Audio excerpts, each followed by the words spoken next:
Good God, man. Look at this mess, I said, as I glanced over the scene again. Then I looked at the scene a bit more, and added, Okay, let's clean you up, pal. I methodically washed all the blood from around the room, and I picked up the shell casings and the broken adornments from around the house, after the ruckus that occurred. Then I placed my new friend into his sleeping bag, and zipped it all the way up, except I stopped at his neck. I took one more look at him and said, Sorry about all this. I bet you have such a splitting headache. I tend to get a bit carried away sometimes. Hope you can forgive me after you wake up. I was met with silence. I looked around and uttered, What? Was it something I said? Oh, right. You won't be waking up though, will you? I burst out laughing like an idiot. As I was laughing, I laid on the floor next to my new friend. Let me tell you my story, buddy. Sorry it had to go like this, but your chosen profession landed you into this situation.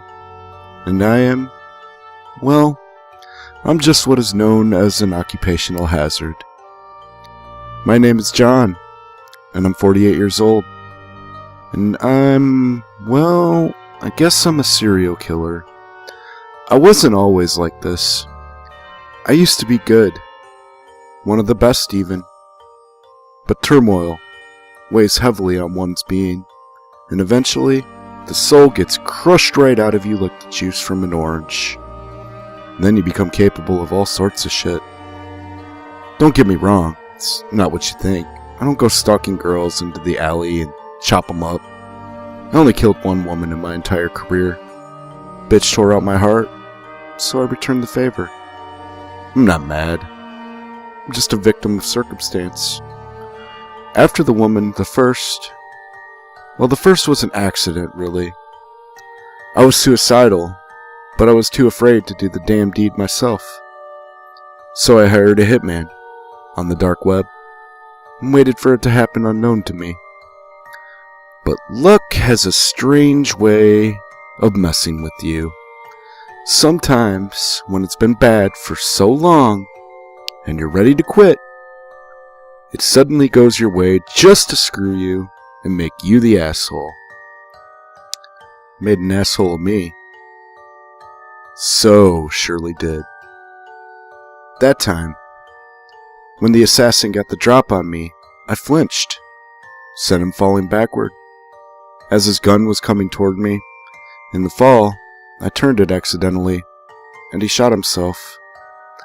Just dumb luck, really. I looked at the mess, and swore, and shouted, and threw a bloody tantrum. And then I cleaned up the mess. 2 kills under my belt, and I hadn't even trained yet. At this point, I kinda wanted to try to go on living. So I decided to get some training. If I'd done it sooner, maybe I wouldn't have bottled up all this aggression so much that it exploded and caused 2 deaths. A voice inside my head at that point said, No, you would have anyways. You're pathetic. But I'll continue my story. Training was hard, but I just did it. And at the point it felt like I couldn't do it anymore, it started to get easier. I still felt so broken, though. The guilt weighed heavily on me after the 2 deaths I had orchestrated up to that point. So I hired a hitman again. But he was sloppy, and I killed him first.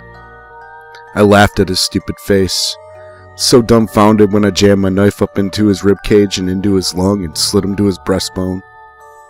Cleaned the mess up, and got away with it again. This time, I felt better, though. It was him or me, and I won. It was a hard-fought victory, but I earned it.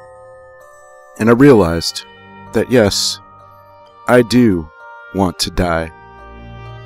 But I also want to live too. Is your will to kill me stronger than my will to live in the moment of death? Let's find out, shall we?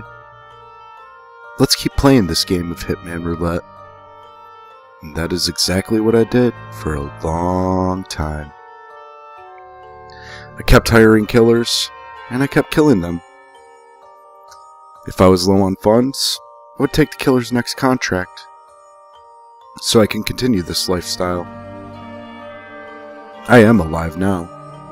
This is my purpose. Number 12, thank you for the chat. Sorry about all this again. See you later, buddy. Sleep tight.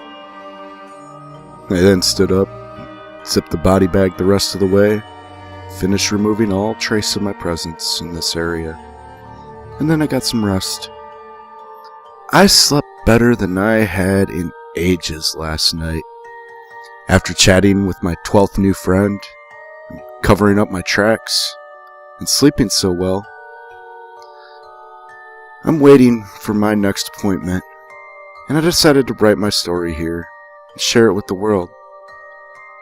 Gotta get things off my chest, or else I could be driven crazy. So I decided to write my story here, share it with the world, because nobody will ever know anyways. I just want to give you all one final warning. If you are considering being a hitman, make sure your will to kill your target is stronger than your target's will to live in the moment of death.